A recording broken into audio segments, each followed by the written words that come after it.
ऋषिरुवाच एतत्ते कथितं भूप देवी माहात्म्यमुत्तमम्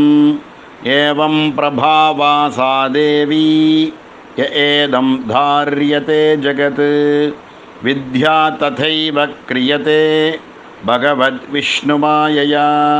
तया त्वमेष वैश्यश्च तथैवान्ये विवेकिनः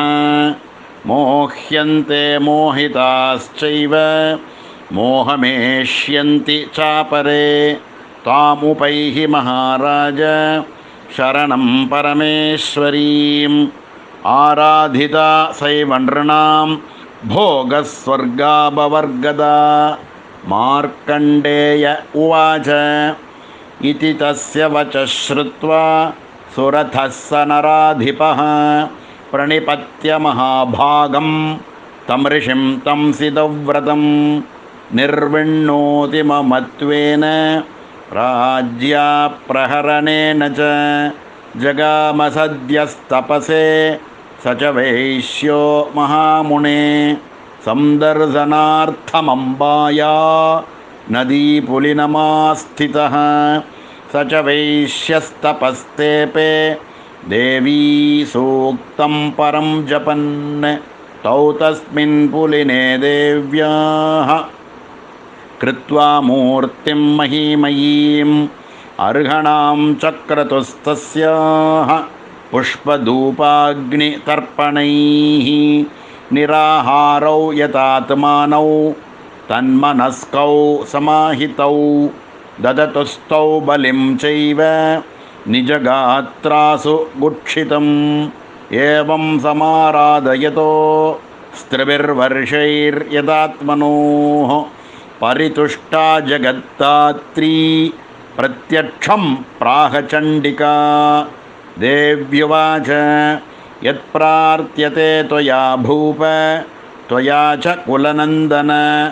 मत्तस्तत्प्राप्यतां सर्वं परितुष्टा ददामि ते मार्कण्डेय उवाच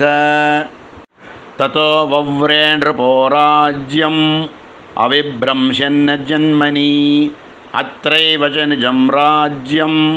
हतशत्रुबलं बलात् सोऽपि वैश्यस्ततो ज्ञानं वव्रे निर्विण्णमानसः ममेत्यहमिति प्राज्ञः सङ्गविच्युतिकारकं देव्युवाच स्वल्पैरहोभिर्नृपते स्वराज्यं प्राप्स्यते भवान् हत्वा रिपून् स्खलितं तव तत्र भविष्यति मृदश्च भूयः सम्प्राप्य जन्मदेवाद् विवस्वतः सावर्णिको मनुर्नाम भवान् भुवि भविष्यति वैश्यवर्यत्वया यश्च वरोऽस्मत्तोऽभिवाञ्छितः तं प्रयच्छामि संसिद्ध्यै तव ज्ञानं भविष्यति मार्कण्डेय उवाच इति दत्त्वा तयोर्देवी यथाभिलषितं वरं बभूवान्तर्हिता सद्यो भक्त्या ताभ्यामभिष्ठुता एवं देव्या वरं लब्ध्वा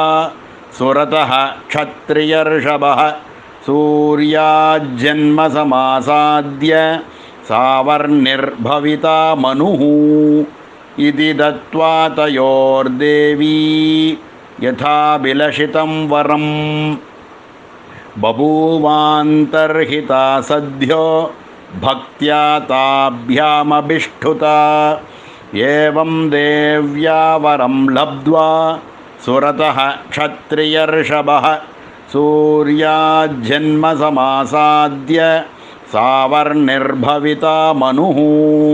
क्लीं ॐ महादेव्यै नमः।